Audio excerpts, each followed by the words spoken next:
High, আমি সোনাই। তো আজকে সকাল সকাল রান্না করে নিলাম। সকালের রেসিপিটা তোমাদের সাথে একটু শেয়ার করি। মাছ ভাজা করে নেব। মাছটা নুন দিয়ে হলুদ দিয়ে মাখিয়ে নিয়ে রেখে দিয়েছি। এবার তেলটাকে গরম করে নিলাম। গরম করে নেওয়ার পর মাছটাকে ছেড়ে দেবো একটা একটা করে। মাছগুলো ছেড়ে দিলাম। সব ছেড়ে দেওয়ার পর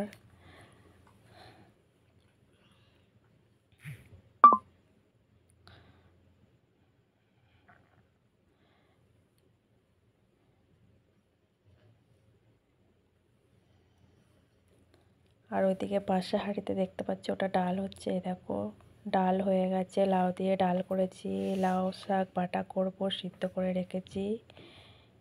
আর এদিকে দেখো মাছ ভাজা হচ্ছে, অর্ধেকটা আর অর্ধেকটা হয়ে গেছে। আর এই আলুগুলো সব মাখাবো। আলু চোখা, ডাল, লাউ পাতা বাটা, আর এদিকে মাছ ভাজা হচ্ছে। সকালের রেসিপি এটা। তো আমার মাছ ভাজা কমপ্লিট হয়ে গেল। এদিকে ভাত রেডি করে নিয়েছি। লাউ ডাল, মাছ ভাজা, লাউ পাতা বাটা আর আলু সিদ্ধ।